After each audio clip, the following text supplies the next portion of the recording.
All righty, very excited to release this special edition of the Outer Banks This Week podcast. I had the opportunity to interview country music superstar Josh Turner. Josh is going to be at the Roanoke Island Festival Park Sunday, July 12th, part of the Live from OBX concert series, and we're very excited about it. I know I am. There's opportunity right now, though, for you to register to win 2 tickets and 2 meet and greets to meet Josh Turner at the show. If you go to outerbanksthisweek.com, right there on the homepage, you scroll about halfway, 3/4 of the way down, and you look at the right-hand side of the page, you will see a studly photograph of Mr. Josh Turner holding a guitar. You click on that photograph of him, you can register to win those tickets and meet and greets to see him live Sunday, July 12th. We're all super excited here at Outer Banks This Week and Outer Banks This Week podcast, and I'll tell you, I hope that you will take advantage of the opportunity to register to win those tickets. Again, outerbanksthisweek.com. Scroll about 3/4 of the way down the page. You'll see it on the right-hand side, that picture of Josh Turner. Click there for your chance to win. So let me say this before we get into the interview. Any of the music that you're hearing playing in the background right now, we do not own the rights of it here at the Outer Banks This Week podcast or One Boat or any of its affiliates. So wanted to make sure I say that because somebody will scream about it, I guarantee it. But without further ado, let's talk with the man himself, Mr. Josh Turner. All right, Outer Banks This Week podcast, special edition of the Outer Banks This Week podcast. I have joining me by phone, country music superstar, singer-songwriter Josh Turner. Josh is going to be at Roanoke Island Festival Park Sunday, July 12th, part of the Live from OBX showcase this summer. Josh, how the heck are you today? I'm good. How are you? Man, I am doing excellent. I'm doing wonderful. Where are you right now? I'm in New Berlin, Illinois. Oh, wow. So you're in Central Time right now. You're in Illinois. Yep. You having a good time out there? You having a good time touring so far? Yeah, it looks like the weather's going to cooperate today. We were in Iowa yesterday, and it rained on us all day long. Thunderstorms, tornado warnings. It was pretty wild, but yeah, I think we're in a good spot today. Good Lord. Well, I'm glad you're okay. And of course, we're all looking forward to you being here on July 12th. Let me start by saying just a couple of things. In April of 2010, I was in attendance at the UCF Arena when you opened for Alan Jackson on the Freight Train tour. Yeah. Heck of a show. What do you remember from that tour? Anything specific jump out at you from that tour? Not much. I remember that Alan gave me a bottle of Jack Daniel's whiskey, and he wrote a note on a orange piece of construction paper, and it basically said, "Josh, welcome to the Freight Train tour, Alan." What a nice present! And I still have it. That's awesome. That's so cool. And another thing before I jump into some questions with you is I teach a class here at a gym locally, and in my playlist I have "Why Don't We Just Dance" and "Would You Go With Me" as some of the songs that come on, and people look at me and I'm like, look, you just go with it. These are good songs. Yeah, that's right. All right. Couple things I just want to jump into with you. Grew up in South Carolina. What was it like growing up down that direction? I read something about you grew up around tobacco fields and you're singing in the choir. Talk to me about life in South Carolina. Yeah, for me, it was like paradise, honestly. A lot of people think I exaggerate with that, but that for me was the truth. I mean, I grew up in a good Christian home. I grew up, going to church about a mile down the road from my house. I had a great, little school that I went to, and we had, country store right down the road from us. And I mean, we lived right on the river. So I was always hunting and fishing and, working on the farm and just, both sets of my grandparents were right down the road. And it was just, it was a beautiful place to live and grow up. And then when, I started listening to music, it was, that music that I first heard, whether it was in church or in my grandma's house or, on the radio or whatever, it just kind of became that rootsy Americana, country music, bluegrass, Southern gospel, all that just kind of became the soundtrack for my life. And at some point, like it just kind of became a passion of mine. I was in my early teens. And when I say early teens, I'm talking like, 12, 13 years old. And I just started wondering about whether or not I could sing country music for a living. And so that obviously, became a reality. And ever since then, I'm still drawing from those experiences that I had growing up, and I've written, tons of songs about, my upbringing and how great it was, and the things that I experienced and the things that I was around, and so it was sad for me to see the tobacco culture go away the way that it did. I have a lot of personal opinions on that. Right.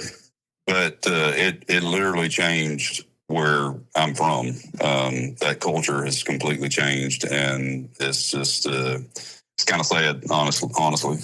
I can see. I know North Carolina's got a lot of tobacco farms as well.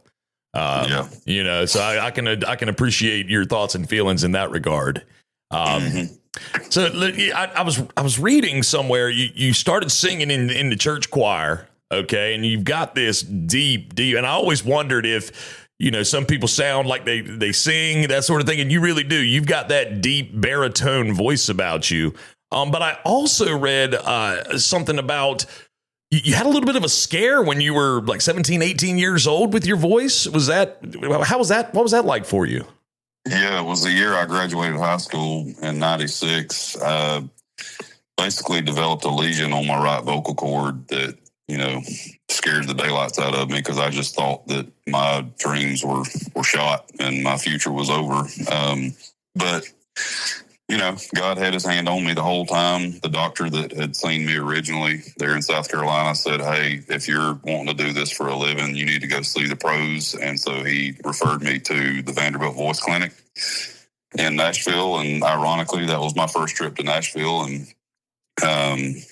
they came up with a plan for me. They decided not to do surgery, which I'm very thankful for.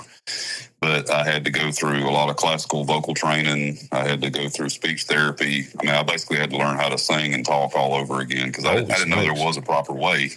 I was just ruining my voice day in and day out because I didn't know how to use it. And so I had to learn all those things. I continued that training when I moved to Nashville and started going to Belmont University there in town. And just over the course of several years, I started noticing that my voice had started healing, and it was getting bigger. It was getting better. It had more texture. It was richer. I was able to do more things with it.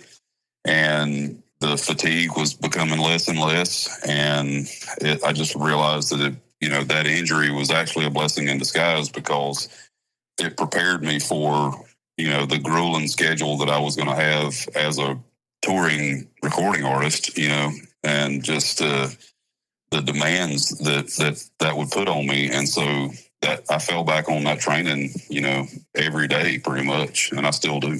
Well, that's excellent. I'm so glad, the Lord had his hand on you the whole time. And that's a beautiful thing. I love how you go back to giving the glory back to the Lord. I love that so much about it. I've watched a couple of your interviews preparing for this interview, and it seems like you always go back to, God had his hand in it. The Lord had his hand on it, that sort of thing. The Lord was guiding my steps through these different things. I think that's beautiful. Let me ask you this, and I feel like I already know the answer. You burst on the country music scene, Long Black Train. I remember I was a senior in high school when I first heard that song, and I was like, who is this guy? Who is this? And then saw the music video, and I picked up on the symbolism. But talk to me about how, because that is your song. You wrote that. What was the vision for that? How did you come up with that song specifically? Yeah, like I say, I was a student at Belmont when I wrote that, and I'd always been a Hank Williams Sr. fan. And one of the classes that I was in, I think it was history of commercial music. my professor had mentioned that there was a Hank Williams box set that was, set to come out. And I was like, oh man, I would love to have that. And so went and found it in the store, but it was like over $200. And being the poor college student that I was, I couldn't afford that. Right. And so I was so bummed. And then a little while later, I found out that the Belmont Music Library had acquired a copy of it, and they had it on file. And so, of course, I was the first one in line to go check it out. And so I went over there one night and got into this little cubicle and started listening to just song after song after song. I probably listened to the whole thing, if not the whole thing, most of it. But there was just so many like previously unreleased tracks. There was songs of just Hank and his guitar. There was Hank on these old radio shows and doing these advertisements and just, all kinds of stuff, him talking. And it just kind of, I don't know, I felt like I was being transported back in time. And when I left the library that night, I had to walk all the way across campus to get to my apartment. And on my walk back, I had this vision come to me of this wide open space out in the plains somewhere. I could see this train track going right down the middle. And all of a sudden, from out of nowhere, I see this long, black, beautiful, shiny train just roaring down the tracks. And I see people standing out to the side of the track, like they're like just in awe of how beautiful it was. But they knew deep down that train led to nowhere. They knew it was, temporary. And so they were caught up in that decision. And so it dawned on me that train was a physical metaphor for temptation. That's what we all deal with day in and day out. We're tempted to do certain things. We have to make decisions day in and day out. And we're a product of those decisions. And so when I got back to my apartment, I just sat down on the bed and started strumming a B flat chord, and I probably strummed it for 5 minutes until the words started coming out. And then I wrote the first 3 verses and chorus, and I got up the next morning and realized that it wasn't finished. And so that afternoon I wrote the 4th verse, and even then I was like, nobody's going to want to hear this. So a friend of mine walked in. I was working at the little clubhouse there at the apartment complex, and she said, what are you doing? I said, I just finished writing the song. She said, let me hear it. And I said, you won't like it. And she said, play it for me anyway. And so I played it for her, and she was like, oh my goodness, that's incredible. And that started a snowball effect. She was like, you got to play it for such and such. And then that person would say, you got to play it for such and such. And so I ended up doing it in recitals at school, and ended up making a demo of it at Belmont. And then one of my classmates heard the song in one of my classes, and she was interning for a publishing company. And so she took it to her boss, and he wanted to sign me to a publishing deal, and the rest is history. I was going to say, next thing you know, you're on the Opry stage singing that song. Yeah. That was incredible. Yeah. Oh, it was. Oh, wow. Well, now here you are, your 10th studio album. You released that, last year? How long ago did you release that album? Late 2024. Late 20. Okay, so a couple years. I was a year behind. I apologize. You got some great songs on that album. I've listened to them. Unsung Hero jumped out at me because, and I feel like you and I relate to this one. We're similar in this regard that my granddaddy was in World War II. Mm-hmm. And that one really stuck to me. And then your granddaddy was the inspiration behind that song. Is that correct? Yeah. I wrote that song over 10 years ago. About him after I had done a good bit of research on him. I had come across a lot of the papers that he had left behind that my uncle had acquired. I had asked my uncle to show me his Purple Heart because I knew my granddaddy had gotten a Purple Heart and had never seen it, and he had misplaced it. I don't know how you misplace a Purple Heart. Oh man, yeah. See, my grandfather also got a Purple Heart in World War II. Yeah, and so, but in hindsight, I'm actually glad, that he had the papers, because that told a more complete story than the Purple Heart did. And when I got to reading this stuff and got to looking through pictures and started, just doing some detective work, trying to put the pieces together, I realized that like this man was an American hero, and he never talked about it. I never heard him talk about it. The only thing I ever heard him say was he got on a train and went to San Antonio, Texas. And back then, I was too young to know why'd you go to San Antonio on a train? Like none of that ever made any sense to me. But he did his basic training at Fort Jackson in Columbia, did his medical training at Fort Sam Houston and San Antonio, and then went back up to the Northeast to ship out to Europe. And he was a medic that followed around the Black Cat Battalion, the tank battalion. Right, I got you. All over the place. And so it just it was a pretty incredible story. So that's where the song came from. I love it. And there's also another one on there. I actually shared it with my wife. I didn't know if she'd heard it yet. It's called Two-Steppin' on the Moon. Yeah. That music video looked like it was an absolute blast. Talk to me a little bit about Two-Steppin' on the Moon.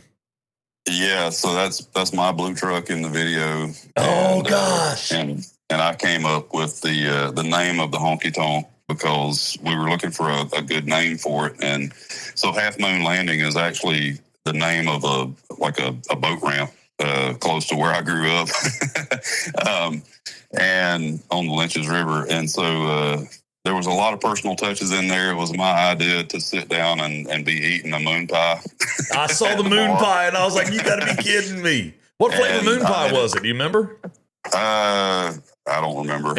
But yeah, we love moon pies in my house. But I had invited Randy Travis, John Anderson, the Gatlin brothers, Marty Rabin, and even my songwriter buddy Mark Narmore, because all of those guys had hits with songs about the moon. Yes. And so, and then I had one guy on the dance floor doing the moonwalk.